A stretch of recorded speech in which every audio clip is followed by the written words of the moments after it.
Well, folks, I don't know if you all were hearing that music that just went through. I'm going to check that out real quick and see. Tom, Hannah, were you hearing that? Oh, yeah.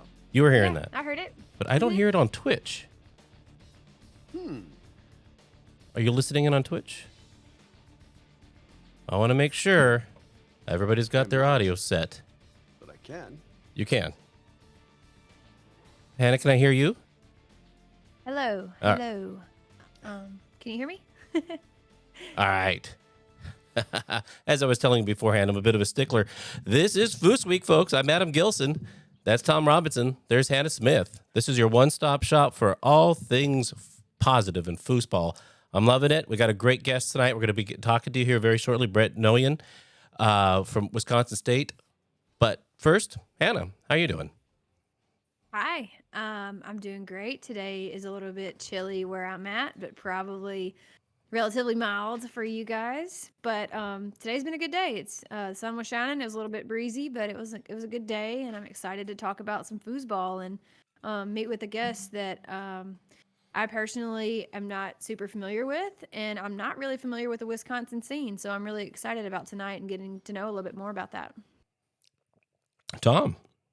Well, I didn't have a cardiac arrest today. That's good. Well, there's a check in the win column. So, yeah, boom, Wow. boom. No, it's I had to get into the driveway just to try and dig us out. It was 17 inches of snow. I wow. don't understand what you're talking about. What could You you don't? paint that picture? No, I don't. I live in Southern California. I wear Well. sandals. I took sandals to Ireland when I was there in March. Ooh, oops. Yeah. Yeah, no, not oops. It's just I'm an idiot. So what does 17 inches of snow actually mean for you? Okay, so look. Let's look at it minute wise. Like 7:00 in the morning, I wake up. I'm planning on getting to my car at 7:30 and being at work by 8.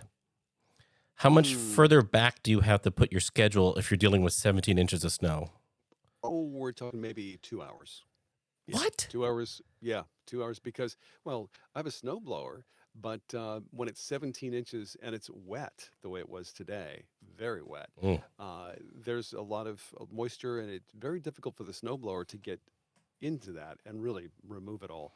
So, I noticed a lot of my neighbors, they have snowblowers too, but they had to get out there and actually physically shovel stuff, which I on occasion, just to get through the end of the driveway. And it's not big. We're not talking about, it's maybe a 4-car driveway, but yeah, just getting to the end of the driveway where the plow plows you in, the wall of snow was up to here at the end of my driveway.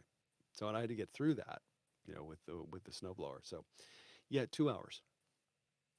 I can't even So, fathom that. Hannah, do you get that kind of thing where you are? No, right? No. Yeah. It was like 14 degrees during duck season, and that's like a really big deal for duck ooh, hunters here. And 14. so like we hunted in the 14-degree weather. Well, like we were like totally bougie. We had like the little one, burner cooker. We had like eggs and bacon and like pancakes with syrup and like salt, like we had the whole deal. And Understood. some little buddy heaters, but no, like chili today was like it's gonna get down to 30 tonight. That's a big deal. So, Hmm. we're gonna like bring our plants inside and like, my dog's gonna love it. He's a husky. He digs it. But yeah, that's not normal for me here. I did live in Minnesota for a few years, so I do have an idea of cold, but no. It never snows. If it does, the whole world shuts down, all the stores, the Walmart, your gas station. And Yeah. it's like a free for all. It's awesome. Like you see people doing stuff that they definitely should be doing, but it's so fun, like snowboarding down hills and Yeah. like, random things. But no, not normal here. Okay. Any bumper jumping? What's that? Don't know what that is. Yeah, Nope. what's that? Bumper jump? Oh, you know what that is? Oh, hey, it was a great sport back in the day. We'd get out in the streets of the city where I was raised, and you get a good sized snowfall, let's say 10, 15, 20 inches. And so what you do is go out at night and wait for a car to pull up to a stoplight and get down behind the car and grab the bumper Oh, and ride skitching. the bumper. You Yeah, were skitching. That sounds skitching. fun. Yeah, Yeah, bumper jumping. I've heard of that. That was a Sega Genesis game back in the 90s. Skitching.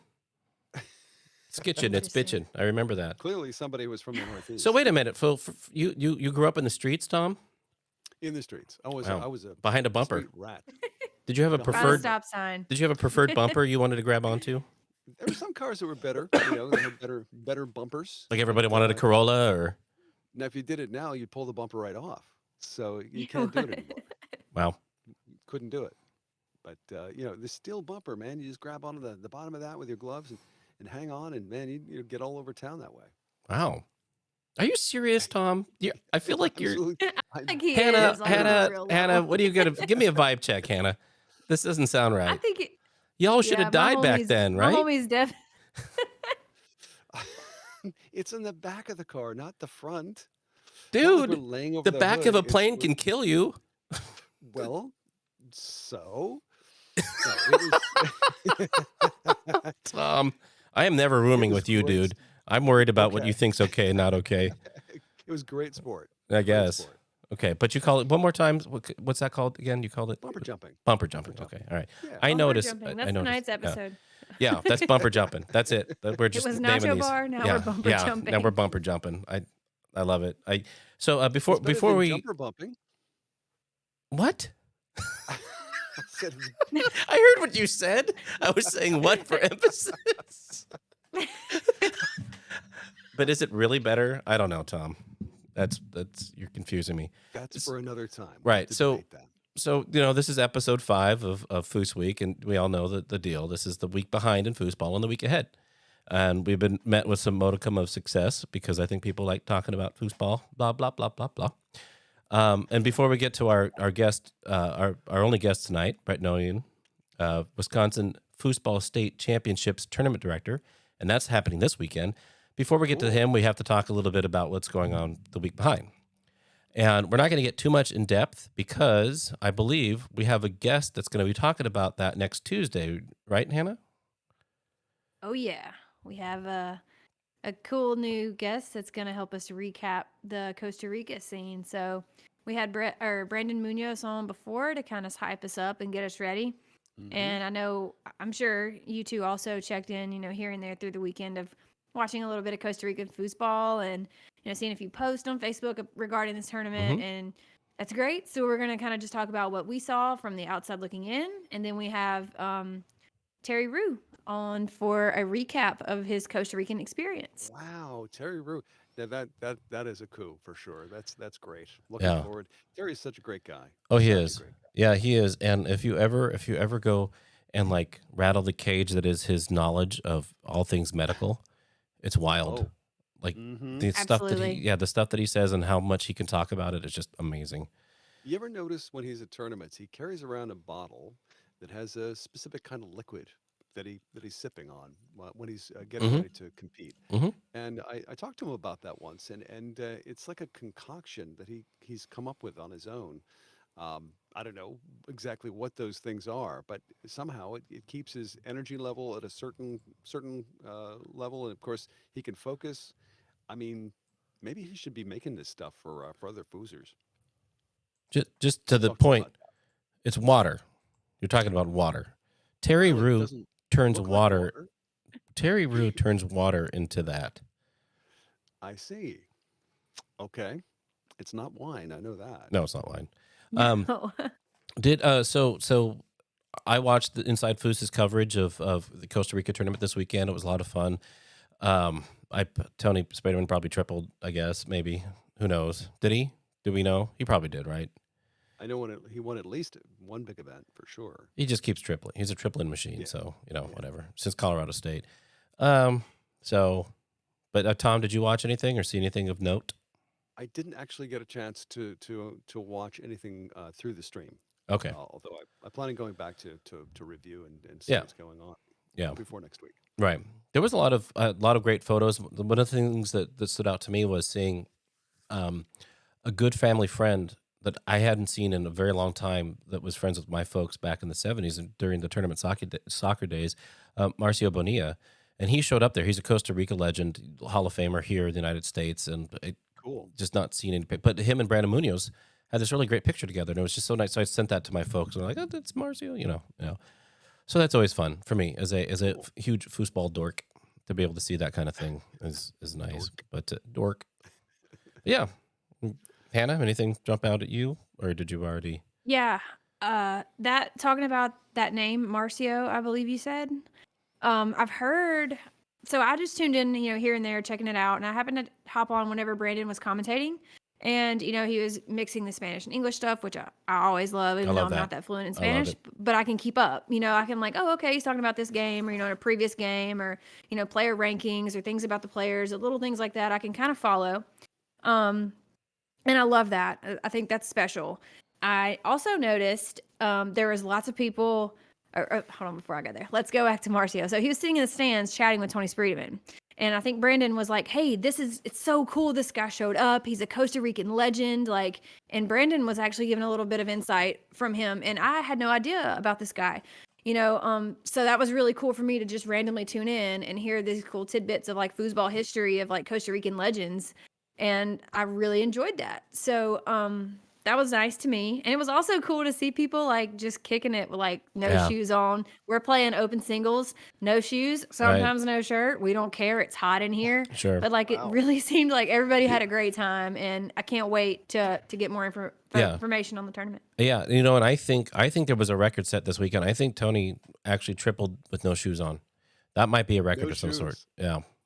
I didn't see him wear shoes anytime No, he during the wasn't wearing tournament, honestly. shoes, and I thought he had a Nope. wounded foot at some point. So I have no idea though. I gotta. I don't know. I There's know a true I don't champion. know. it is. Yeah, it's like the reverse shoeless Joe. No, that would be the shoeless Joe. But yeah, no, That would be I'm shoeless. excited. I'm excited to be talking to Terry next week. By the way, before we, Sure. I just gotta say, Twitch, everybody that's out there chatting, looking, watching, say whatever you want. If you have any questions for myself, Hannah, Tom, or Brett as we go on, please put them in there. We're looking. And I just saw Serge just say hi, everyone, and really good to see you, buddy. Serge. What's up, Serge? Hopefully, dude, that we see you in Vegas, if not sooner. But at least Vegas. At least Vegas, Serge. Come on. Yeah, at least. At least. But so real quick before we're going to bring in Brett here in a moment. Before we do that, so we know that Terry Rue is going to be one of our guests next Tuesday, talking about Costa Rica this past weekend. And next Tuesday, the weekend that happens after that, or I don't even understand how do I say this. So next Tuesday happens, and then a few days later is that weekend. You'd think this would be easier.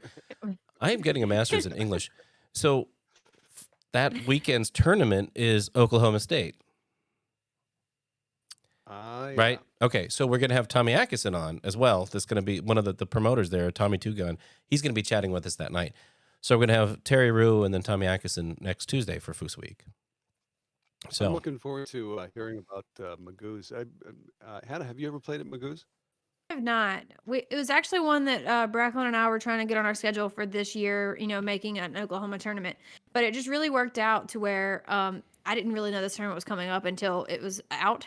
So I was a little late adding it to my calendar, and March is a pretty busy time for me.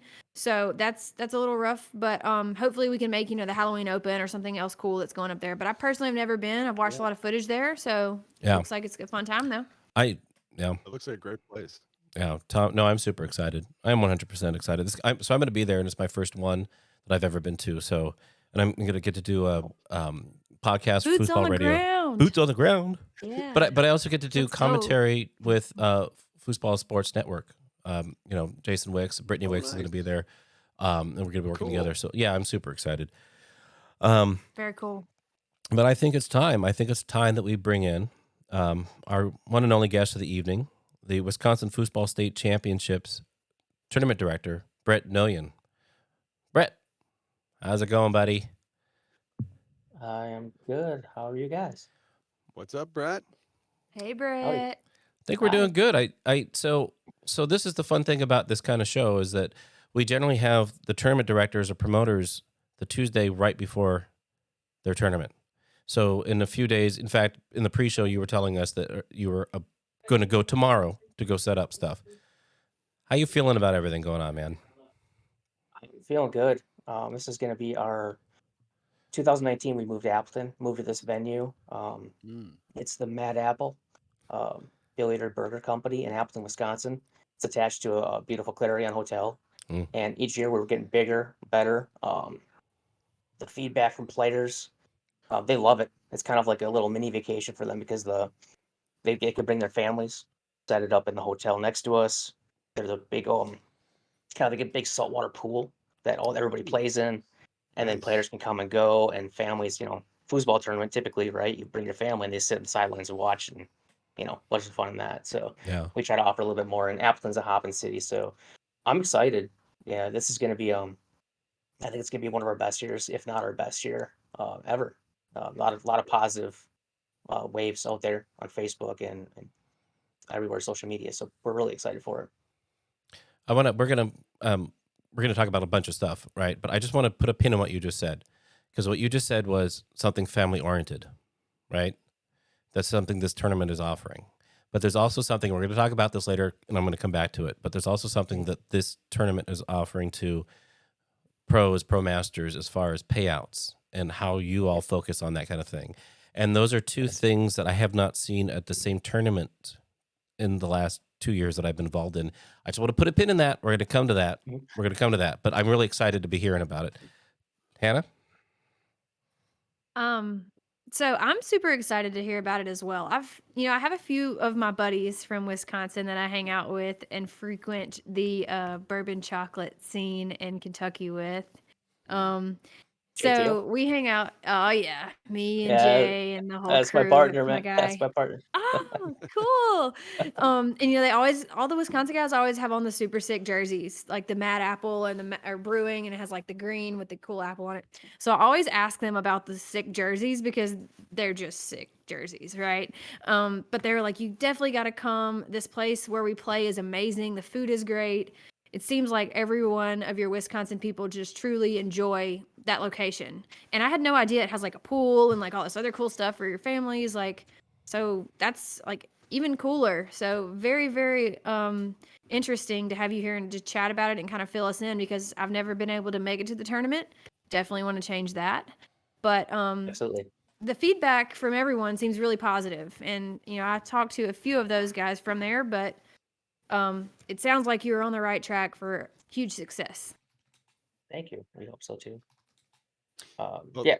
Oh, sorry, Tom. no, that's fine. No, being a tournament director, clearly you have a passion for the game. So, what's your story? Where did you start playing foosball? What was the first time you saw a foosball table, and what kind was it? Oof. So, at the age of 10, I was a pool 10. player. So, no, I was playing pool. I Okay. grew up teenage years. I was always playing pool, and my buddies were playing foosball, and we had a game room at one of my friends' houses. My buddy Charlie's house. They had a game room in the back, and another buddy Brian. Those two would play foosball, and then there was a big 8-foot pool table, and I would just sit there and just play. Nobody to play with, right?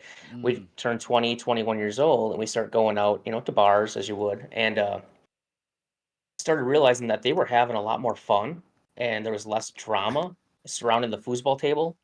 Quarters were up, it was intense, but it was a lot of fun camaraderie.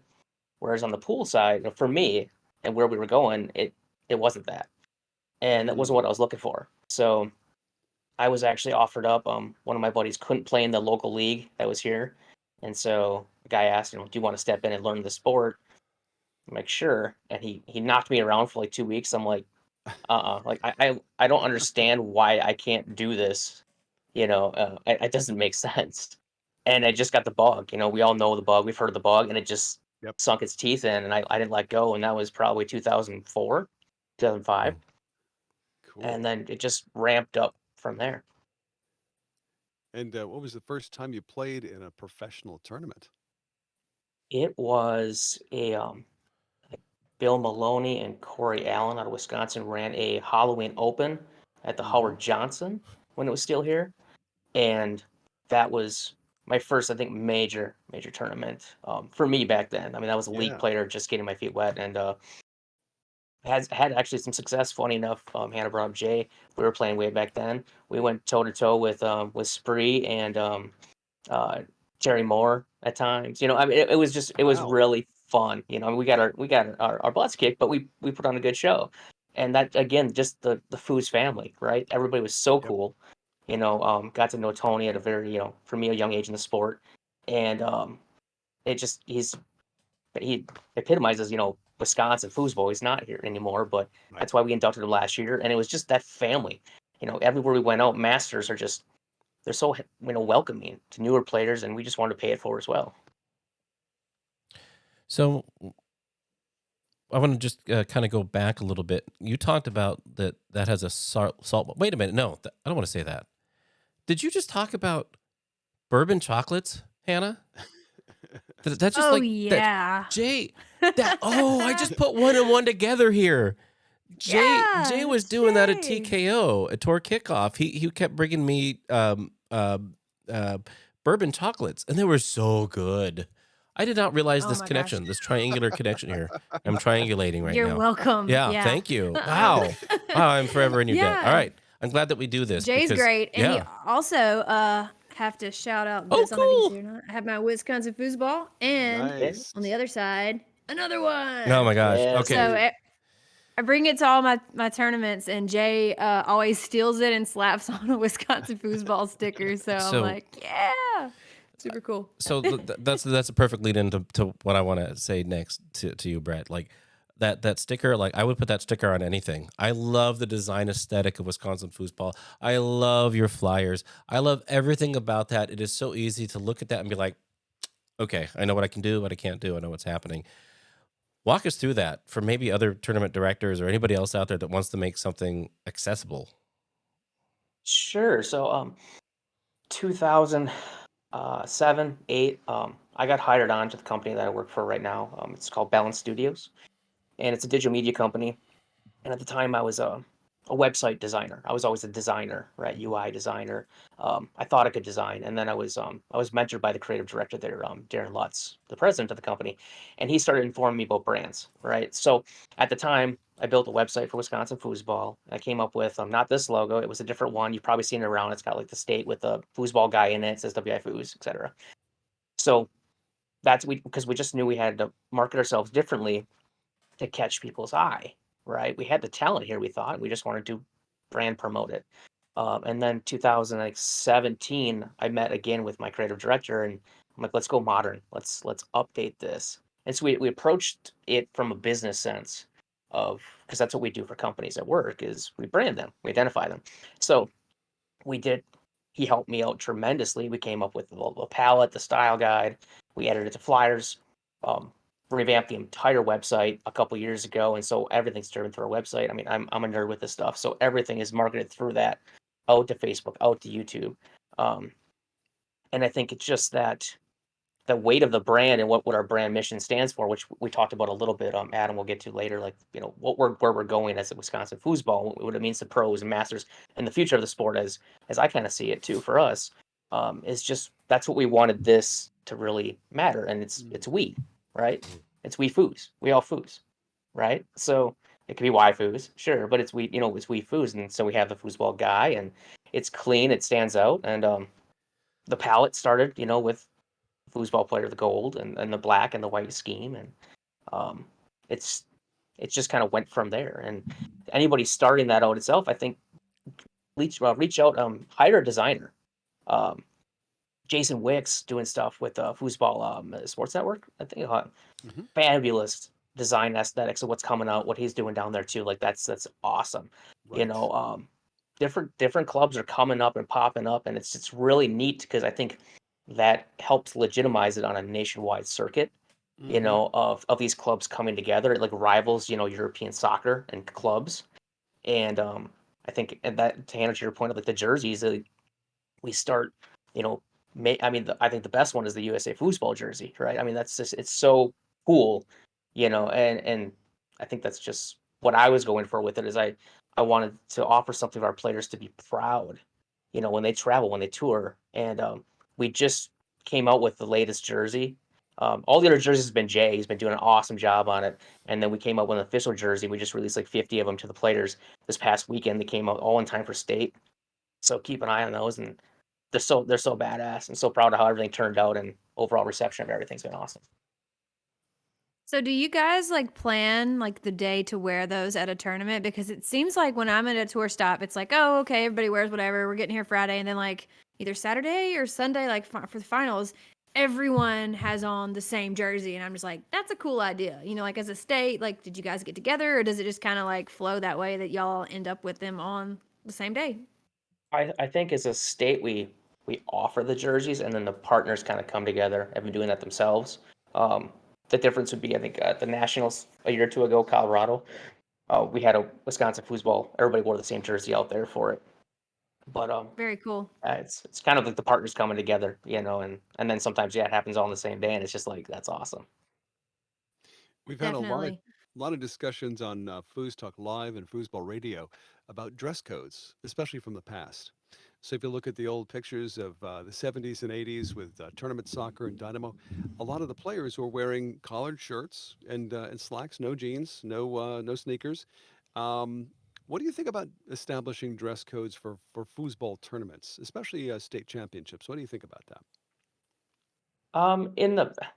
In the pits, the visibility, like on streams, I think there Hmm. needs to be a level of professionalism. I don't know about not necessarily the collared shirts versus a sports jersey, but the uniformity's kind of cool and legitimate. Hmm. Hmm. But I like the free. I mean, it's foosball. I also like the freedom of players. Right, right, Um, wear what's comfortable. Wear what makes you play the best. And perform the best and have a good time. Um, Pits, I could see it being different. Especially the big championships, worlds, those kind of things too. I mean, if you're trying to, sure. which we'll get into, but sponsorships, right, grow the sport to that level. I think it should probably be up to the promoter and maybe even the little bit of the venue. Maybe sponsorships can weigh in on that, but Sure. at the end, I think it starts with the players too, and you have to, in my opinion, you have to pick something that the players kind of embrace, and Hmm. say we see why you're doing it this way instead of just do this. You Right, know, right, right, we right. understand why you want to do this. You want to grow it. We're on board with Flexibility. it. Yeah. Absolutely. So we're looking at your format as a template for success. It's very clearly successful. It has been over the past couple of years, and just getting better and more regularly attended, right? And you just spoke to that about the sponsorship, but you said something when we were talking about before we got on tonight was about the purse focused sponsorship. Tell us more Mhm. about what that is. So last year, so first of all, Wisconsin State, the championships is actually run by a committee. I'm the tournament director, and I kind of organize it all. But major votes happen committee based if we're making changes to the flyer, changes to the schedule, and those committee members are all kind of from various. They're local promoters, so various cities in Wisconsin. Um, but last year we came up with an idea of what if because we have sponsorships, you have your typical sponsor packages. You can have a logo on a stream, you can have logo here for X amount of dollars for eyeballs. But what can we do to publicly increase the purse and give Mm. back to the players in and out, no questions asked, full transparency. And so what we came up with is a single dollar amount of like $500, and we picked any event. The package is for any event, but if it happens to be an open singles or doubles event, that money, that $500, goes directly on to first place. So Ooh. if your payout for open singles was say $1,000 or $1,500, 2,000 immediately, right? There you go. So the company doing that, and if you want to win open singles in Wisconsin, you got to come take down Spree, right? Well, Right. I mean that's the sponsor was actually a business owned by a foosball player, so he felt he was contributing to bring those challenges in, to not make it boring for the top players, and to drive that competition. But it's full transparency on this.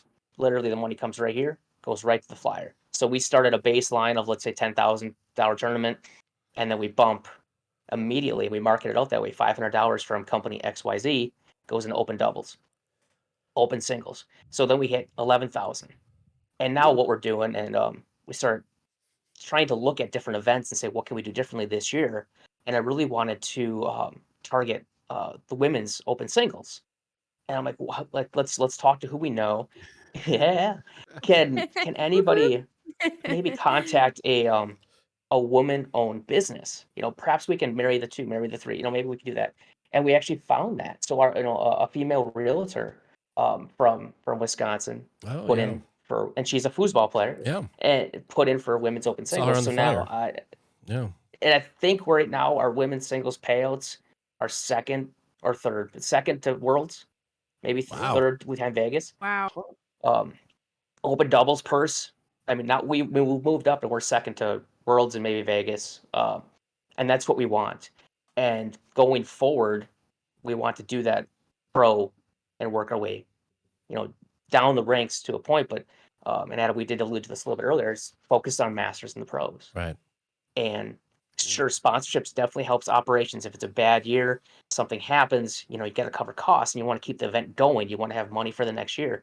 But this is us and me as a tournament director saying, this is money coming right to the flyer. Let's try to bump this up this way. And I've seen some other spot. I think Colorado might have did this too. Because you see the flyers change, and that's awesome. I think Florida might have done it. It's just really cool because it shocks the kind of the calendar of like, whoa, the flyer changed. There's more money. Like that's awesome, And I think it really highlights the company sponsoring it too.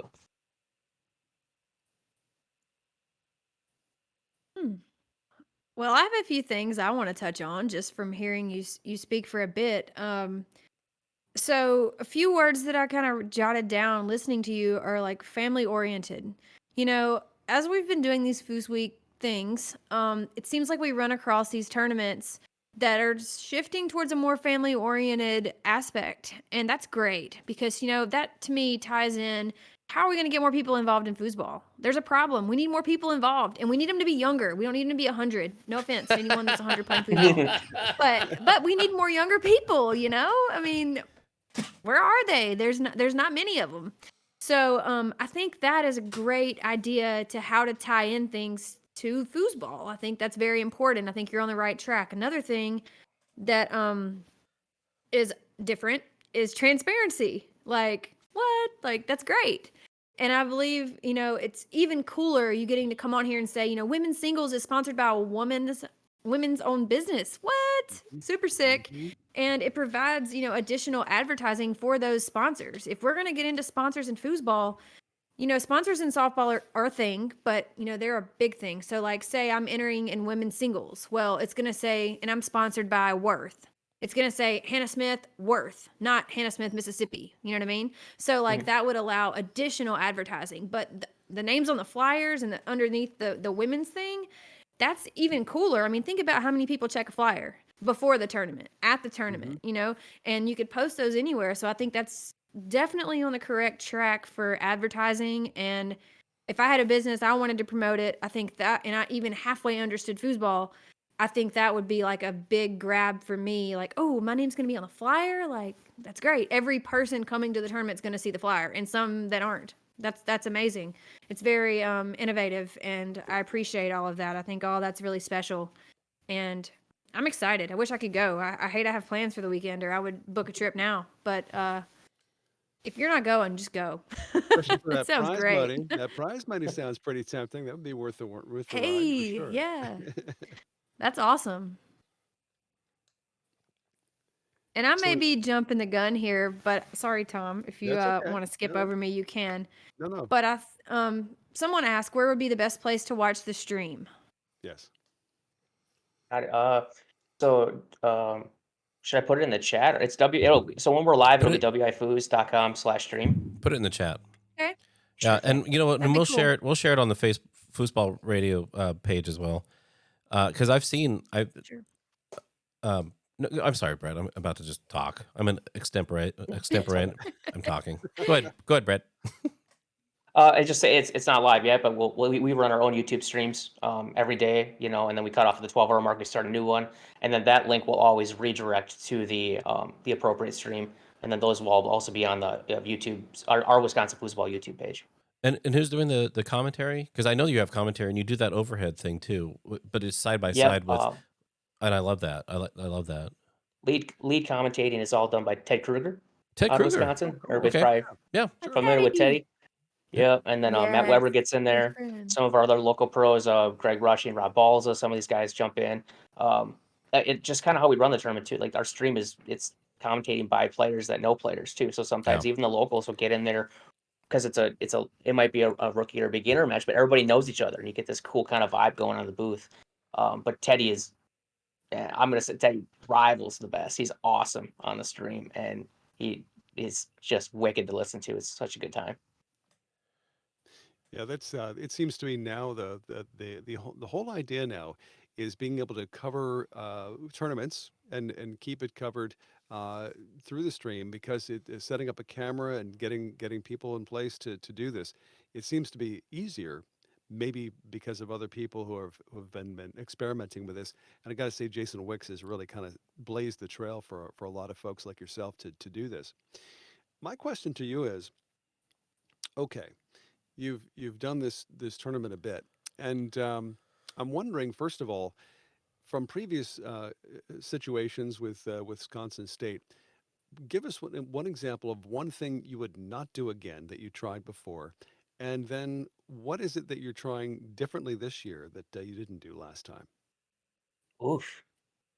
Wow, What Tom. do we not want to do? Let me write that All down. right. Hold on. How do you spell Give do? me a second. You know. What is it? Wait a Hey, minute. yeah, wait, what are you drinking? I'm just curious. Do you mind sharing? Um, It looks Yeah, I'd tasty. like to yeah, know. this is Four Roses Small Batch Select Bourbon Whiskey. Wow. Nice. Just on rocks Ooh. with anything else or just on the rocks? It's rock. Oh man, I cannot wait to hang out with you and just sip a bourbon. I am so excited one day. Come to Wisconsin, or if you're going to Vegas. I'll be in See you Vegas. in Well, Vegas. We I'm are going to be in going Vegas. to Vegas. Well, I'll be in Vegas. Heck All right, yeah! let's do it. Sweet. I love foosball. Um, so what I wouldn't do again would be holding it probably in a city that the infrastructure couldn't handle it. Huh. Okay. So 2008, so we were in Madison for a long time. We kind of took over the state tournament 2009. We run it in Madison, and then 2017 we moved it to Medford, Wisconsin. We had a hookup at a venue, a foosballer owned venue. And the Foos family came together, and somehow in this town with population of X, we invaded the town. And 2017 was kind of the last year of us not on the tour, running our own point system, and just kind of everybody bringing their tables and let's make it work, right? And then Right. 2018 we joined the tour, but still in Medford. So Mary and IFP came into the middle of Wisconsin, and go ahead Google map it right now. It's this little town out of nowhere. Right. Um, and the excitement was there, but the infrastructure, I mean, hotels, there's 2 motels, they sold out quick, and there was frustration from the player base because they couldn't get there, and we were now getting IFP points, which was a big deal for Wisconsin for a long time because we had no way to get points. And so I wouldn't do that again. I would be careful of moving it anywhere other than, a city that can handle it, I guess, if you will. And And that then what was, oh, sorry, go ahead. So, no, just the next part of the question was, what are you going to do this year that you didn't do last year? So what our goal for this year, what we're hoping to do is last year we introduced 2 junior events. Okay. Speaking, Hannah, to your point of the family oriented, family friendly, and bringing juniors in. And unfortunately, I don't think we marketed it enough. And so we kind of like relied on the third, fourth generation boozers to come in. There's only so many Balcoses in the world, right? And they come in and and great players, right? But it was still we had 4 or 5 players, and so that was a little disheartening when we left and we looked at it and we said, what can we do better for this year? Let's try something for next year. So over the last couple of weeks, we've pushed our junior events a little bit more. Um, Took a different approach on the promotion of it was interesting because I came up with a flyer that like I'm a parent of 4 and I came up with a flyer of like as a dad, what could I read that I would want to bring my kids to this event and feel good about? So the flyer kind of is a play on if you're a kid looking at this flyer, imagine the flyer hanging up by like a boys and girls club foosball table. And right there it says, you want to be a state champ, you know come check us out. Trying to like pull on the digital game side of things. You got 1 versus 1, you got 2 versus 2, trying to because we don't need to market it to foosball players. Right. They're bringing their kids. right. We need to get the arcade kid, but there's no arcade. So where do we get them? How do we find them? And so I'm hoping it works a little bit more this year, and then we grow from that. into the future, and then maybe do some promotions with schools or something in the foosball clubs or USA. Like Yes. get behind that and say, foosball players will come. They'll drag their kids kicking and screaming. Eventually, if they want to play or not, they'll join these events. But Right. what about that kid who's maybe in the boys girls club, just hitting ball after ball, thinking he's awesome or she's awesome, no competition, but maybe there's something there. Like Yeah. maybe it's the next Billy. Like what if Sure. how do we find them, and how do we let them know that this sport is out there? We're not cornhole. We're not on TV. Like how do we get that out there? And so that was kind of our strategy this year with it. We'll see how it pays out. In a week, I could tell you, but that's my hope is that we kind of get some more kids in there, and so they can see how cool it is and how cool the family is and how much everybody comes together. I just one quick thing. I was going to say something, and then I want to cede my time to Hannah because I saw Hannah writing down notes. Because Aw, I see you there. I see you. But I just want to yeah, I wait. But do that. real quick though, Brett. Like people cannot make this stupid argument that foosball is dying because it's not. Especially when we have tournament directors and promoters like you that have so much passion and care so much about this, and it's something you're going to see week in and week out from this show. Is seeing people that are talking about things in these terms that is not hiding behind a keyboard and complaining. You're actually out there doing it. And I love it and I respect it and I want some more of it. And anytime we can do anything to help, we're there. I mean, I'm going to get all overwhelmed. Hannah? Yeah, so that's a common thing that we discuss in my world. My dad was a foosball player, my boyfriend's a foosball player, and we discuss, how are we gonna get more people into foosball? And a thing in Mississippi, this is, it's kind of sad, but like, who's the last new player in Mississippi to play on tour? Well, it's Bracklin, my boyfriend. Why did he get into foosball? Well, me. Okay, well, before him, who is it? Well, it was me and Blake and Daniel. Like, what? Like, that's bananas.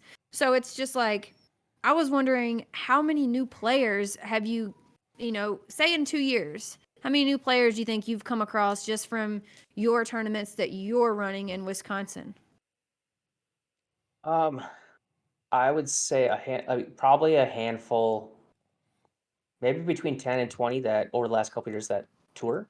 That's amazing. Locally, Yeah. our Mm. local leagues, they pull out because a lot of players can only get away for so long. So that one night a week really means a lot to them. Sure. So I Sure. know a couple of these cities leagues, they have some really good leagues going on with newer players. Um, and we get from the state, and then from state we try to nurture them and move them on. Especially the locals. Don and his Illinois State, and Michael and Michigan State, and I know Minnesota's brewing something. Um, and then we just start there and we come together, and I'm sure you used to too, like load up the car and let's drive out there together. Don Shalafo, I mean that's what Absolutely. he does. Brings him up from Chicago. We love him. So it's growing, but with that, some do fall off too. It Sure. so And I actually was writing your name down on a list, of people that has something really good going and getting this foosball where it needs to be in my eyes. And I think you have a lot of very cool ideas. And just hearing you talk about this made me want to write your name down on a list of people that I was like, you know what? I think if we got these few people together, like with all these ideas and the processes and the things they have going, I think if we got them all in the same room, that we would have something productive come out of that room. I don't know yes, if it would be the biggest step, but it would be something nice and it would be something positive for the sport. And like Adam said, that's kind of what we're here for. We all love foosball and you're out there doing it. You're doing something about it. Like that's important. So I think if we get enough of you doers about it in a room, maybe we could have some really cool conversations about how we could keep the sport and get the sport where we need it to be so it can be on TV and, have the success that we want. yeah, absolutely. I think I would love something like that. And then I think what's also important is if you go statewide, all these promoters have a team to go back to and work with too. So, I mean, I'm on here right now, but I mean, there's a huge committee around me. Everybody knows Karma Burfield, Teddy Kruger, Matt Weber. I mean, a lot of these players. Amanda Kruger is super helpful. Teddy's wife is as far as helping secure sponsorships. She helped us get a grant from the city of Appleton in Wow. 2019 that helped bring us there.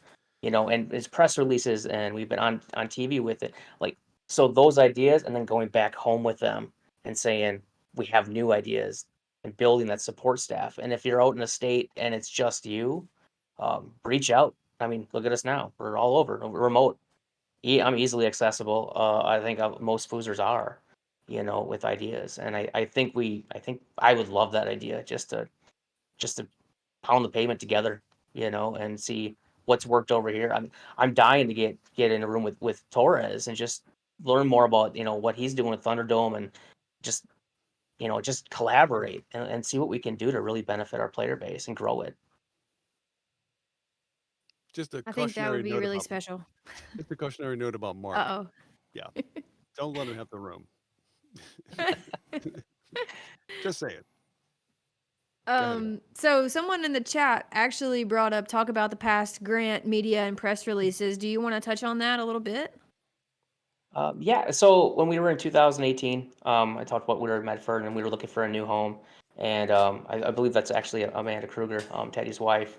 And she was instrumental in, hey, in Appleton, Wisconsin, there's a Fox Valley Visitors Bureau. Like there is a grant available. They'll instrument it from the city. They want to bring new sports ideas into the city, and we applied for it, and we received a portion of it, and that helped us build, our infrastructure. Say, hey, we can move into getting a venue, and then we partnered up with our current venue, and right away in that year, 2019, we were on. That led to local radio and local TV did a morning spot with us, Cool. which was super cool, and we try to cater some of those. Again, the foosball players are already coming, so we try to cater our dialogue into the average person, right?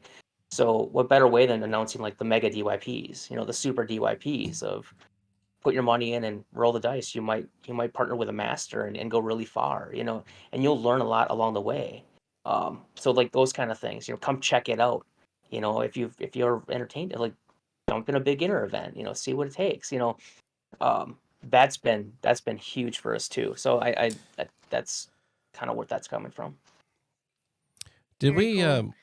did we talk about the elephant in the room here? Did we talk about the payouts yet? And how they're the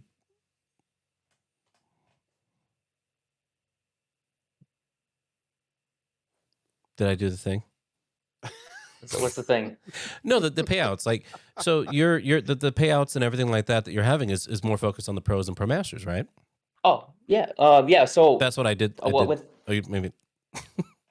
yes. So with those with the event sponsors as well, the purse sponsorship we talked about a little bit earlier, but also so each year, what I basically do is I try to evaluate our flyer against the previous year's all the big tournaments, right? So there's one big spreadsheet that has everything laid out, what pays out what, just to make sure that we're at least meeting the middle, and then seeing where we have the ability and the capacity to elevate, right? So can we add a little bit more here?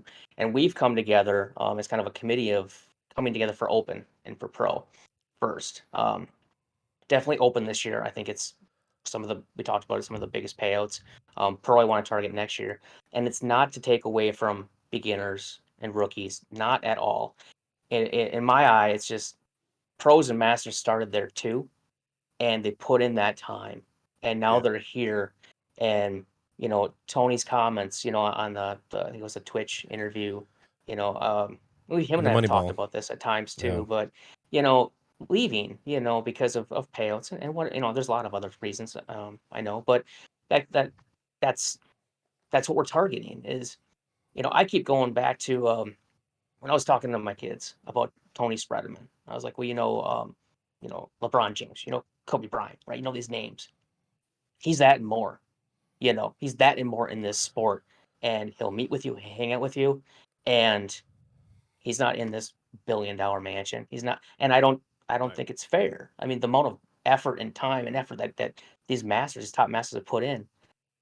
I don't know if I can do anything about it, but I want to try. And I think if we can set a model to maybe, you know, pushing that way for our pros, you've put in the time, there is light at the end of the tunnel to get paid for Mm. that. The future, oh my God, could I actually do this for a living? I know there's more elements to that. There's sponsorship, but if we can just start here and maybe come up with a formula, at least helps, and then it just trickles down and, beginners, rookies, they'll follow suit, experts kind of caught in the middle. Um, that's that's kind of our hope with it. I know it's a dangerous play because there's other promoters that you go after rookies and beginners and experts and keep them happy, keep them coming in, give away tables, do all that. That's all fine. That's your brand. That's what you want to do in your market. You know your market. This is ours, and this is what we're attempting to do, and we'll see what happens. When I say elephant in the room, and I think I was probably maybe being a little melodramatic, but we talk about foosball. What we're really talking about is different things that we're trying to make work, right? And what you're doing there at Wisconsin is not the norm. You're not. And I think the language is not good. I don't want to say like you're catering to the lower players. It's not a matter of like if you just showed up and gave them like a bar of Hershey's Kisses, and Hershey's, there's no bars of Hershey's Kisses. Oh my gosh. They're I am little so sorry. tiny Yeah, I know. drops. I The know. candy I cane. know. It's like a Yeah, candy okay. cane. Just a bunch of candy canes. Don't fact check me live. I'm just trying to make a point, damn it. What I'm saying is if you give them a bunch of things of Splenda, they should be happy. I would think to be getting some Splenda because they're there and you're putting the money out to make that event. And the people that have been putting their time in for decades are doing this and that. That's on one hand. And the other hand is, oh, okay, well, at the same time, you're still kind of harvesting or using the vast majority of players that represent the lower end, right? That are paying for the tournaments. And we see that model used everywhere. Is there somewhere in the middle? Is there something that could be, more accessible to everybody? And the reason why I said what I said 52 minutes ago or 40 minutes ago that I was going to tie back into what we're talking about now is that you have a tournament venue that is geared towards having families there. You've got your saltwater pool. You've got the thing there for people that could just kind of go and hang out and just do, that kind of thing. So it's maybe part of a larger thing going forward as you try to cater towards the higher ranked players to entice them to get better and the lower ranked players to not, whatever that term is. We say sandbag, but I don't know. There's all kinds of things. But, give the top players an opportunity to win money in a venue that doesn't absolutely suck for everybody to be there. The rest of us schmucks that are just going to suck, right? I feel like that's what you're saying. That's my roundabout thing there. Hershey's Kisses notwithstanding. Brett? Yeah. I mean, our venue is huge with it. The family focus of it, of bringing those players in, like you're saying, to have an enjoyable weekend. I think Appleton, Wisconsin is a beautiful city with lots to do. It's centrally located. It's a major airport hub, actually, like out of Denver, I think out of maybe Tampa. Um, those things, I mean, where we are at, I think it's a 5-star restaurant it's a full pool hall. Oh, it looks good. And Kendall, the owner we've been working with now since 2019, bends over backwards for us. He's a phenomenal Yeah. owner and just partner. And 2 years ago, him and I talked, and I said, next year I want to turn this into a foosball hall because we were only in half the rooms. And in 2022, we did. Every pool table was cleared out except for one in the very back corner, and that's how this year's going to be too. So a Cool. full establishment is taking that investment into us as well, in the foosball community, because I think that's a pat on the back for everybody that shows up at these tournaments and plans to come back. Is we're good peoples, There's English for you. Like, we're good people, And so think about that, for a business to completely flip his model for 4 days of a year and put that trust in the players coming in, that's huge. And I think that I'm glad I actually have the ability to just kind of say that thank you to everybody that does come to the tournament, that it's been awesome, and Establishing a great relationship with a venue, really, it does make a huge difference. Last year, going to Michigan State for the first time, Michael Stahl uh, found this great hotel, and they bent over backwards to make us feel welcome, and it was a really nice place. That made a huge difference in the enjoyment of the tournament for the weekend. And that's great that you found a venue where they're ready to support the sport, even in regional basis. If you've got a local pool hall that believes in supporting foosball and setting aside some space. That's fantastic, and it's we need more of that as well. Yeah, and speaking on that, it's like a foosball tournament. You have to think about it. How many people in the world are single and all they care about is themselves and all they're going to do is come and play foosball and I don't care what the tournament looks like or the hotel. I don't care. It doesn't matter. I'm here to play foosball. Like, yeah, there's those people, of course. But how many more people could be involved if you had a place that was enjoyable for your wife and kids to come, that had something for your wife and kids to come and enjoy, that didn't make it miserable whenever you had to say, hey, honey, I'm leaving for 5 days. I'm going to go spend a bunch of money on this hotel and entry fees, probably not win anything. And I'm going to be really busy, so I'm not really going to be able to see much. Like, how much easier does it make that whenever it's like, hey, you guys want to come with me? Like, it's a super sick resort. Like, it's got saltwater pool. It's got all the cool things. Like, and I know that's about, you can't really choose. I mean, you can choose like which cities, of course, but like some cities are more enjoyable for families than others. Okay, cool. But it's the little things like that that might make it easier for Billy to go to this foosball tournament. And Billy might be really good, but he's kind of like, I don't want to leave my wife and my family for that long or whatever. It just eases that kind of boundary that is sometimes set because, who wants to do that? Who wants to go and live in a place that you don't really enjoy that long for a few days and just totally gruel it out in foosball and not have your family there? Like, how much cooler is it and more enjoyable for everyone when you have the option to say, hey, I'm gonna bring my family with me and they're gonna have a great time and actually enjoy it and not just sit in a room and be bored the whole time. So I I think think if that's special. there wasn't a stronger endorsement is my oldest daughter is turning 11 on Saturday, and my wife, so her stepmom, my wife's bringing down all four of our kids, and they're gonna hang out at the pool, pizza, party. So my family's coming in for a birthday party, and could be happier. They get to see what we get to see. We do our loves, continuing to work towards blending the two. Foos family, real family. Let's all come together with it too. 4 kids. There must be some interesting foosball games at home. Is that the case? Yeah. So, my two stepsons, one's gonna be 16, one just turned 13. Cool. The 16-year-old Jordan loves Tony. He's got a signed Tony hat. Nice. And then my two little girls, they smack it around a little bit. It's pretty fun. Yeah. So a future pro master in the making. Hopefully. It happens. It does happen. But you know what? Sometimes you're miss it by 5 points.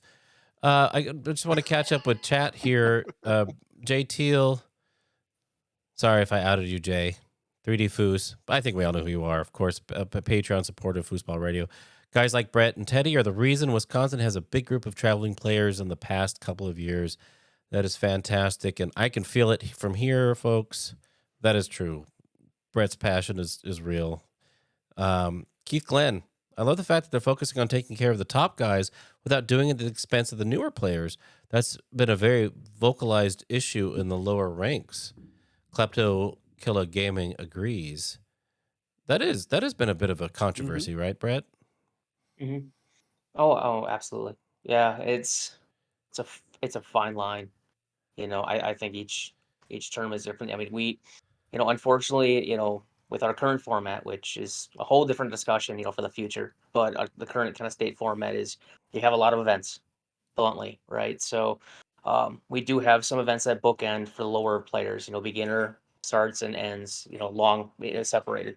Rookie starts and ends. I think separated too, with like a Thursday, Monday. Not ideal.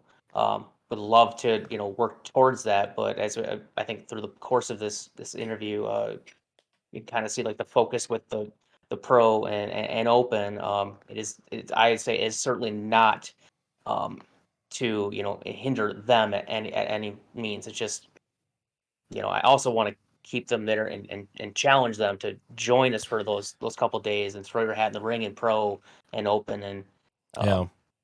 play a master and then ask a master questions after. Right. So And that is instrumental. let me just add a little bit to this because I started playing in 1998 and I was a teenager back then. And you know what I won when I won semi-pro singles back then? And you know what I won, what I got when I won whatever back then? Anything below pro? A medal. Yeah. I spent hundreds, maybe I didn't spend, my folks did. And then as I got older, and started having a credit card, I would pay a little bit more and I would still get a medal and a trophy or, whatever. And all that did was make me want to keep playing. like, all I did was want to like I don't know. And I don't know. I'm gonna sound like I'm just arguing with Cloud at this point. Like, I don't know. Like, I feel like I like that model. I like that thought of just being like, you be respectful for the lower ranks that are the vast majority of the players, but at the same time, there should be an expectation that you want people to get better. Like, not you as a tournament director, players should just want to get better, right? Like, Mhm. Hannah, we talked about this at TKO. I talked to Sullivan about this at TKO. We're not going to these things if we think that we have a chance, if we don't have a chance to win. Competition is Of what course. drives us to play foosball. That's why we care, Yep. Sure. right? And yeah, I mean, I definitely agree. And as a pro and playing back in the day, I didn't care. I just want to go play foosball. But now Right. it's kind of like, well, it's really kind of stinky that I can show up and win every event that I enter and still not even make enough versus my entry fees to cover one night of my hotel. That's bananas. Not that I'm Yeah. complaining. I don't care. But it's just like, that's kind of like, that's weird how that works out. Yet Bracklin can go and win a table and he pays for our whole trip and he's a rookie. But, we share, so I'm not doubting him. But one thing, I have a few things to pitch here. So Keith Glenn says, what's wrong with single people who just want to play foosball? Here's the example. This is where I'm going from, Keith. I'm not adding the single people that want to play foosball. Been there, done that, whatever. Say in 10 years, I'm married, I have kids, and I work a job, and I'm at home. Well, my husband doesn't play foosball, or even if he does, I don't care. Say my husband plays foosball. It's going to be much easier for me to want to go to a foosball tournament where I can bring my significant other, my kids, and not have to worry about their health or their fun, a place where they could enjoy it. That would be a much easier disconnect then than saying like, see you guys, I'm going to dip out for a while. You can't really, it just eases that transition for those who are in that stage. And maybe that's just me speaking as a woman, or maybe that's everyone, you know what I mean? Because, that's different. Not always are you so lucky to where your boyfriend plays foosball and he understands foosball enough that, he's willing to go with you. Or you have the setup to where you and your kids can go together, So I was just saying that options like, nicer hotels or something where you can have something for your family is also a draw. I mean, I have to start thinking about that, in the next 10 years or so, I'm going to be married and have kids and I still want to play foosball. I'm not stopping. But, that situation makes that easier for me to travel and to do that. So that's what I meant by that. I was not hating on anyone single wanting to play foosball. Been there, done that, loved that. So not hating. Another thing that they're saying on here, let's see what we have. What burger should we get when we're there? Which one would you say, Brett? I said the local quesadilla. Oh, you wrote Loco Queso. Okay, that Yeah, was you. Gotcha. Yeah. with that mac and Cool. cheese on the side. Nice. It's good. Oh, that sounds good. Perfect. Oh, And Teddy be mad if I Um, didn't mention the sweet potato fries too. So oh, love those. there I'm you in. go. So another thing that you kind of mentioned, like LeBron does this and Tony is that and more. Very cool aspect. So we brought it up, what if foosball was in the Olympics? How sad would it be for the United States of America if foosball is not in the Olympics until Tony Spreedeman is out of foosball? Ugh. Like, what? You've missed it. You know what I mean? Like, and you think about it for yourself. Like, I would be on the women's team. Maybe I could qualify. Maybe I could be in the Olympics. But like, Yeah. it's not about me. It's about Tony. It's about those that have done those huge dominating things for years and years and years. And Todd and Billy and all of the great people. And it's just like, what if foosball gets big and makes it and finally gets there and it's the Olympics and it's after these guys' time? Like, how sad. The world's going to love foosball and they're going to miss out on these grades. So it's something we talk about a lot. But I definitely think you have a formula of moving it forward, and that's super exciting. So just an idea I wanted to toss around because I thought it was interesting when you brought up LeBron. So, quick question here. Now you've got a scene when it comes to Wisconsin. You've got a unique tournament, and every tournament across the country, state tournaments especially, have their own unique brand. However, what do you, as a promoter, what would you like to see that's universal for every single one of these tournaments? Oof. Um, Do you need I, another? I We can do another interlude if you want an interlude. That's a big question. I mean, Universal. I think. Okay, so with it, I'd say Universal if what we're doing in 2 more years is really setting us up, is really paying off, and really, Hmm. then I would like it to be Universal. I wouldn't say my formula or our format is better than anybody right now Right, until it's right. proven itself, you know, through the ringer. I think we've had some good years. Then I would like to be. I'd like that to be Universal. Sure. It being, to Hannah's point, venues, but which are getting tougher. Costs are crazy. But venues that are more family friendly, and I'm not saying it has got to be have a kiddie pool. Just the location. Maybe Sure. there's a Dave and Buster's across the street. Like then maybe there's a Hmm. mall down the road. Maybe there's some parks for those that aren't in the tundra like you and I right now. Um, I think that kind of focus on the promotion side of it when you're venue hunting, which I know is a struggle. We struck gold where we're at, but maybe think about like if I want to bring the family, work that Hmm. in with the hotels, work that in, try to. I think that would be very really cool. Um, Maybe I think the purse maybe thing, but I don't know yet. no. Maybe a suggestion would be, let's say, I don't know. I'm just going to throw out a chain. Let's say Embassy Suites becomes the official sponsor of professional foosball. So Embassy Suites across the country are hosting these tournaments, something like that. Is that what you mean? Um, it could be. Yeah. If I mean, if a chain were to pick that up and provide that kind of atmosphere, Hmm. absolutely. Um, I love looking local, so if there happens to be, like Mad Apple is not a chain, it's a local place, local Right. business. Right. Um, I think it's a little bit of work on the promotion side, honestly. I think you just have to kind of hit the pavement again, look and see what's out there. You may be comfortable where you're at, but then look at it through Sure. fresh eyes and take a look around the room and say, could you see a toddler come screaming through here? Could you see? And not saying we're gonna have kids on every table, but Yeah. that kind of comfortable environment. Can you walk through with children Yep. and it wouldn't be like, oh my gosh. Um, So speaking of local, this is something that I want to know more about. We've talked about the tournament. We're talking about different parts of your scene, but what I want to know is Wisconsin overall is a foosball state. It's growing. I know you were saying you have leagues: Appleton, Sheboygan, Milwaukee, Madison. Like, speak to that. What is going on there besides what we see here? What we're going to see here this weekend? Yeah, so starting off with Appleton at our host venue, Mad Apple, every Saturday night, Teddy runs an awesome, well, Teddy and company, so he's out touring a lot, but somebody's always there to run an awesome, either a BYP, a DYP. The monsters are super popular right now, so we're running those. Um, Cool.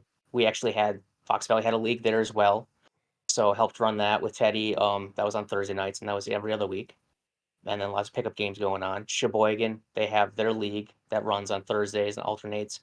Milwaukee has a league. It's either I think it's Wednesday nights, and then they alternate too. So like every other week, I think they have like a pro league, and then or they do their leagues. And then every other week is a like BYP, DYP kind of event. Madison does leagues, so we kind of have all over the state, right? And those key stakeholders and a lot of those promoters are part of our committee. What we've chatted about and what we used to do, it was never really official, but like 2009 to 2012, we had maybe 4 or 5 one-day tournaments throughout spring, and it culminated with a state tournament in May, and it was kind of like the unofficial official Wisconsin tour. And each, so we had a Green Bay one, which I would run. We had an Apple one, which Teddy would take care of. We had Carmen Lacrosse. We had Milwaukee. And it was kind of fun. I've been talking with some of the promoters, and they'd like to kind of resurrect that, and maybe we could do some sort of like points chase or something, and Mm. it would finish off at state. Wouldn't take away from state because we want state to be a nationwide tour event, but maybe there's a specialty event on like the Thursday night or whatever, the showdown or just the crowning. Um, but our local players that can't make the tour and can't make the state tournaments, they love that because then they get to represent their cities. And we've done that in the past where we had, city shirts.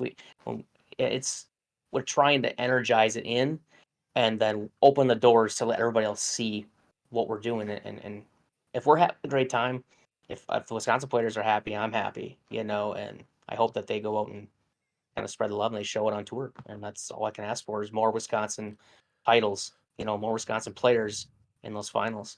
Wow. Real quick, one follow-up question. So the cities you're just talking about there, because I'm in California and I just always like to know geography. Like the two cities that you mentioned there that are the farthest apart, how long is the drive between them? So if you think of where Green Bay is, I don't know if this is going to show up right on Wisconsin, but like Green Bay's kind of right there. I can see it. Yeah. Right. Yeah.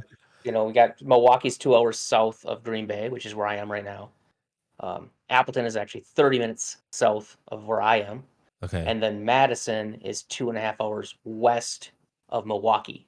All right. So that's kind of like that triangle there. And then La Crosse would be like, I think it's 4 hours straight west of Green Bay, along the border of Minnesota. Okay. So look, and that's kind of, it's more of the south. There is action up north, and we want to include them as well. But this is kind of the hotbed, if you will, of those 4 or 5 major cities. I love it. So awesome. It's spreading. Yeah, I love the idea of the cities like at your state tournament, like having it out against each other. Like I even That's pitched awesome. that to like the Oklahoma or Ohio because like Mississippi, we're like we don't even have a scene, so we could never have that. So like I get so excited like knowing like oh how cool would it be like if all of Wisconsin like got together and like got to wear their cool like cities and like you had it out like who's the best city in Wisconsin like and you could have a trophy that you took back to that city. It doesn't even have to be for cash. It's like bragging rights, Yeah. Yeah. We did that for 2 years. We did that with regions because the cities couldn't all field it. But we had a huge like 6-foot cup, and then Yeah. nice. at state we had a day dedicated to like singles, doubles, etc. And it was really, really fun, but hard to fit into the new format. But there's been a lot of interest in doing a specialty event just for Wisconsin players, really, to bring that kind of life back. One of the last times that New York State held a New York State championship was in 2015, I believe it was 2015, 2016. And we every year would do the New York State Cup, and it would be Syracuse versus Rochester versus New York City versus Albany, and each of those cities would field a team of 4 players, and it was raucous. In fact, it was one of those moments the weekend where we were allowed to cheer and jeer and just go crazy and of course as these games continued, of course it was all in good fun, but that was the most exciting time that I can think of. The most fun I think I've had as a spectator at a foosball tournament was when there is just, you're rooting for your team, you're rooting for your city, you're rooting for, the people that you play with. And it's just like, wow, that sounds sort of like what they're doing with World Cup in Europe. Of course, you're representing your country, but I think every tournament could do that. Another thing, I'm just kind of like reading briefly through the chat, talking about, the BYPs and how, it's hard even with the BYP to pay that much money. And, I'd rather have a pro-am or something like the BYP to encourage more beginners to play open, get to play with and against. And, someone brought up, it's awesome, but the masters know their first matches are against newbies and they'll usually, in my experience, stop to give the players pointers. But if it costs $40 for a beginner to get in, they're not going to play those events. So, personal experience here. I went to a tournament. I don't remember if it was like right when I was coming back to foosball. And of course, I wasn't ranked master or anything like that. But I was doing okay in women's. But it was a deal where like, I think it was a draw and you had like a pot of masters here and you had like anyone else who wanted to enter here. But most of them, I think they were below, like amateurs or below were allowed in this pot. And they drew, like a high-low draw and they matched them up. Well, like, it was more of a learning experience than a tournament. Like Blake got to be one of the sponsored masters. So his partner, he literally took him to the table and like worked with this guy for like 30 minutes to like 45 minutes or so just on his foosball game. That's awesome. That's something I want to be a part of. Yeah, like the King of the Ring thing in Colorado. I think 2 beginners or something made it to the finals and they played. Well, they got to have like coaches like for that match. To me, that's a great idea. It's kind of stressful to be in the finals and have some dude you don't really know trying to like coach you up on games they might not know about your game. But like, I think it would be really cool to have like a high-low draw and have a player be able to ask top level players questions or pick their brains, or can you watch my shot and help me, tweak things or anything. I think having that is way cool.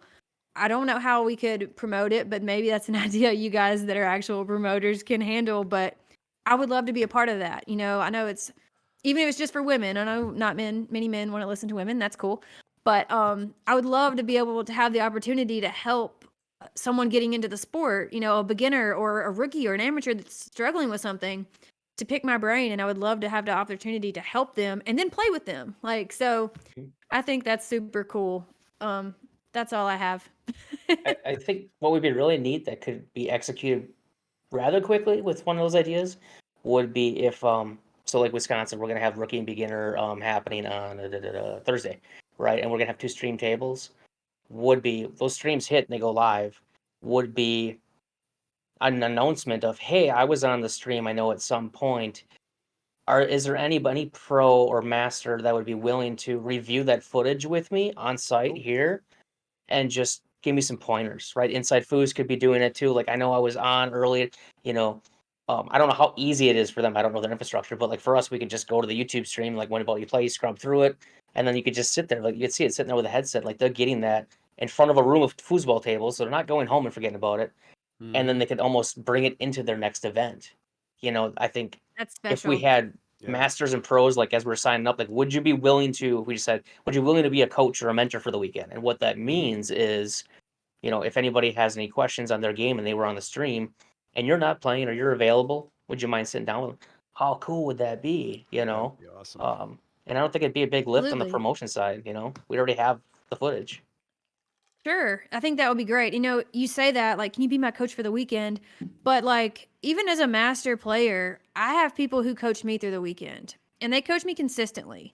Of course, I have my normal people, but, like, out of the norm, I'll have someone say, hey, do you remember when you were at World Cup and I was watching you do this and this was working? That's what you need to do in this match right now. Like, and of course, they're fabulous players, but I don't feel like everyone has that. And it would be very cool for everyone to, or, those who would want it, of course, to get to experience that. I think that's a really cool idea, especially like you said, like reviewing it while you're at the tournament. Say you have one event, rookie singles today, rookie doubles tomorrow. Well, what if I could tell you something that would help you be more successful in your rookie doubles tomorrow? Like that's amazing. That's a great idea. I would love to be a part of it if there's any way that I could, but I knew you would have fabulous ideas on how to work that into a schedule or an idea for an event, but I just wanted to throw that out there. I think that's awesome. It's a great idea.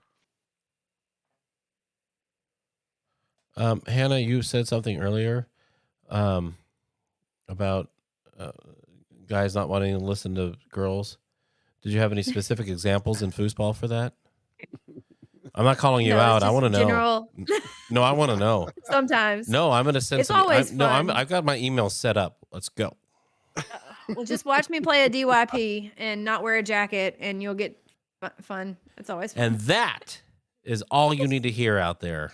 I 100% know what you're talking about. Yeah, it's great. No, I've seen it. I mean, I don't go. I'm It's not. always This fun. isn't me at It's tournaments. always I'm like just, No, I know. it's a fun flex when they're like, they walk up, wrap the forward rods, and you're like, all right, this is gonna be good. This is gonna be really good. And they're like, what do you want to do? You want to run a zone? And I'm like, sure. What do you want me to play? And then we get waxed like the first game, and I'm like, we're down like 4-1. I'm like, hey, can I try to shoot one? And they're like, yeah, I guess so. And I get up there and like bang it, and then we come back and we win the game, and they're like freaking out, and then we like. I love it. That's always a fun Yeah. time. I just do that just to flex. I wish. Like, I yeah, wish. I'll play I wish it goalie. wasn't that way, but I also look forward to whenever you get your jacket and you're like, boop, do one of those. Yeah, I'm just kidding. I never do that, but still fun. You could. So, 3D Foos at Hannah, ask what Masters cost are at Wisconsin. Masters play risk free. What does that mean? I don't know what that means. I'm I'll not be a there. master. I'm booking a flight, canceling my trip. Oh, So they pay registration fee.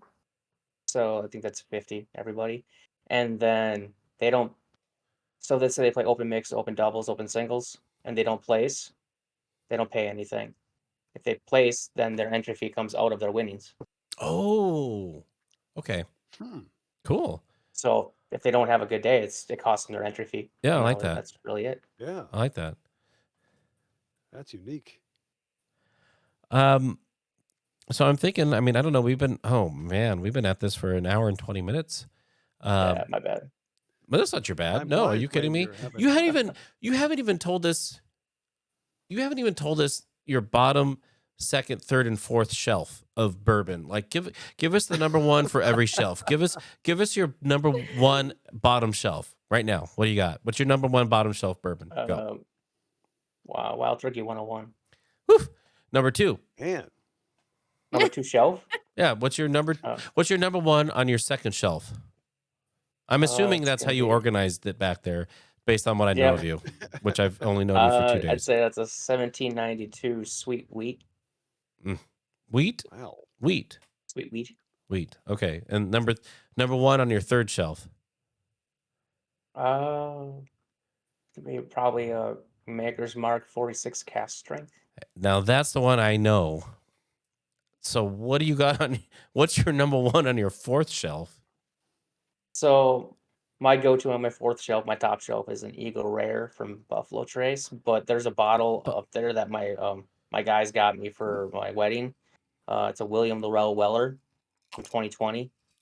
I haven't opened it yet because we need a really, really good occasion. So maybe when Jay and I win Worlds this year, Right. we'll crack that thing There it is. open. So, but you don't know what it tastes like, though. You just know it's good. I've heard. Okay. Yeah, I have So I'm gonna just flash forward to 5 years from now, and I'm a cat burglar, and I'm gonna sneak into your house, and I'm looking in this office, and the first freaking thing I do is I go to that clock, and I pull it back and open it, and I know there's a safe back there that has your best bourbon. What is your best bourbon beyond that other thing you just said? What is the one thing that if I find back there, I have to like sandpaper my fingertips to grab? that was the one that I just said. Otherwise, I would probably a Weller Full Proof is up there too. It's pretty good. Okay, Sweet. whatever. Wow. I was all excited. He's lying. He's Yeah. something hidden No, behind yeah, that. I know you're right, Hannah. It's like Something's behind there's- that clock. there's I know nothing. it. There's nothing back there. There is no clock. Don't worry about it. No clock. There is. Hey, that's our hint. We're That was fine. a Jedi mind trick, by the way. Wow, Jedi mind trick. I love that. Okay, now we got to get down to brass tacks. My question, I got to know. You live in the snow. I live in the snow. Have you ever done any bumper jumping? No, Tom, I have not bumper jumped. No, man. Have you ever been drunk sledding on a golf course? drunk sledding? What Yeah, goes on in other parts of the country? What are you 'Cause people I have. doing? Yeah, drunk sledding. I don't is even it. like turning on a red light. Huh? Yeah. My very brief stint in Minnesota for a few years of college, one day it was like frozen. They were like, dude, load up and get in the car. We got a bunch of trash can lids and just come on. And I was like, what? And they're like, yeah, Yep. get the trash can lid from the dorm and we're going to go. And I was like, Mhm. okay. So they bring this like bottle of vodka and they just like dump it in the snow by this like tree. And we get out and it's like pitch black dark. I don't know what's going on. And they bring me to this golf course in the middle of the night. I'm like, I'm kind of worried. And they're like, no, it's going to be a good time. Get on the trash can lid, and I'm going to push you down this hill. And I was like, what? And they were like, yeah, it's called drunk sledding. When you get to the bottom, come back, get have another to shot the of bottom. vodka, and then we'll go again, and we'll just do this all night. And I was like, what? This is what y'all do? And they're like, yeah, this is it. It's called drunk sledding. It's a good time. So, my mom even knows about drunk sledding, so that's fun. But we had a good time in Minnesota for sure. But that's some of my fun things I learned how to do. Drunk sledding. Gotcha. Never would have guessed Hannah Smith would have done drunk sledding. Wow. We were all young once, Tom. Overlook it. No, get out of here. I've always been 100. I thought you were going to say We could svelte. still go sledding. I mean, on a golf course. Hey, You can make it Brett, happen. Yeah. what's your biggest win? Um, Biggest win probably be either. I think out on tour was TKO. I won amateur doubles with Ben Groth out of Wisconsin, and then Matt Weber and I won expert doubles at Wisconsin State a couple years ago. Is that your I greatest think win?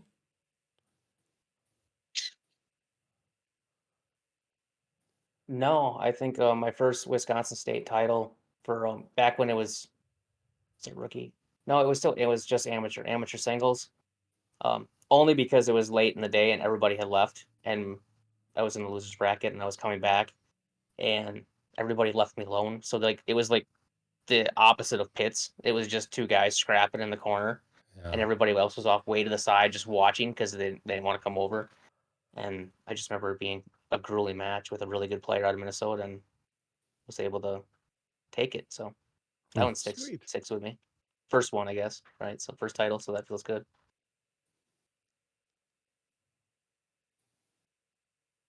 I can tell Adam is contemplating. Yeah, no, I'm not going to ask what the best loss was or the greatest loss because that could be something we do at in Vegas. So, but I do like hearing that distinction. But I feel like maybe we should probably start wrapping up here, unless we have more questions, Hannah or Tom. Hannah? Really have any more questions. I just really want to make it out to Wisconsin State now. It really sounds great. All the Heck things that you yeah. have going on. Your brain just works different. I like to hear the ideas and the innovation and all of the cool things come together. You know, we sit and we talk about it like, what can we do for foosball? Like, whoa, but it doesn't get much farther sometimes. You know what I mean? And we're just like, well, now what? I don't know. We can't. I don't know what we need to do. But I feel like you're closer to figuring out that answer than I am. So that's always intriguing for me.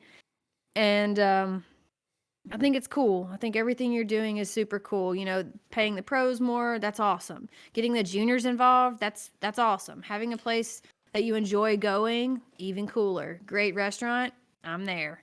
So I really think you have a lot of great things happening, and I can't wait to make it out to Wisconsin State. I might add that one to my list for next year. I usually try to add a new one each year, so I'm thinking about adding that one. I love what Just you do got it going now. on, Brett. Just do it I now. Then you don't should. have to think about it. Just write it Yeah, down just now, go. and then taken Just care of. do. Give me some dates. Just do. Give me some dates and I will. Just I'll make it Cool. It'll be happen. March. It'll be March. I know it's not a good March. time for you, is it? But it'll be March. I can work it out. Oh, I'm What- going. I'm Oh, you're going next going. year. Yeah, no. So going. my We should whole all go. so I'm doing this Yes. thing. If you look at the country, so this is where I am, and I'm doing the southern states this year, and then next year I'm coming back around and doing Michigan State, Wisconsin State, and all that kind of stuff. And I think Illinois is up there, and potentially Montana, which doesn't have a tournament yet, but you know we can always talk about that. South Dakota. Doing South doing the Dakota, hard- South Dakota, yes, South yeah. Dakota. I want to just shout out Tom. I know you're about to say something, but I want to just say Reese Roberts, go to bed. What are you doing, dude? Go to bed. He's our Uber fan. Come on. Peace. He's not even driving an Uber. It's 3 a.m, dude. Go to bed. He's been with us for 400 years. days. Tom, love you, Well, Reese. Brett, first of all, in all earnest, and I know I speak for the rest of the guys. It's great getting a chance to meet you and get acquainted with what you're doing. It sounds to me like you're very dedicated, but also very thoughtful about what you do. And thank you for that. It can only benefit the rest of us in the way you conduct yourself as a promoter, and we're looking forward to learning from you in the future. Thank you. Look forward to Reese, you're doing a Just keep doing foosball that. document? What? Yeah. What does Reese say? I'm writing a he's- foosball I document. think he's writing a book. Man, Brett, that is amazing. That keeping ice score? cube has lasted this entire conversation. Right? Do you nice have ball. do you have the molds? Yep. Wow. You don't miss a trick, do you? Nope. I think you Um, need to go to Bourbon School. Bourbon in School. Wisconsin. Bourbon School, Yeah. Wisconsin. I don't have anything else to say. I want to give the last words before we go out here to Brett and whatever you want to say. The floor is yours. Sure. I'd like to thank you guys for the time. Guys and girl, Hannah, thank you so much. I appreciate the opportunity just to kind of promote our event in our state and I think what we're doing here. I shout out basically to all the sponsors, that are helping making this come true. So Balance Studios, American Financial, Shannon, Holmes Automotive, Cross Country Mortgage, Good Nature E-Vapor, A&B Process Systems, Ben's Small Engine, uh, Jess Jess Waters, Remax, and Latacrete as well. Without their help, as we all know, I mean, we'd go on, but this makes it much better for everybody involved, and so I can't be more thankful for nearly every one of those sponsors is also foosball related too. I think they actually all are, so that's even cooler. So I hope to see everybody that can make it up here over the next 4 or 5 days. It's going to be a blast. It always is, and if you can't make it this year, mark it down like Hannah did for next year. That's right. We're there. Yeah, absolutely. And we're looking forward to watching the stream all weekend. Thank you, Brett. Thank you, Tom. Thank you, Hannah. Thank you, everybody else that joined us this evening. Looking forward to the next one. This was FoosWeek.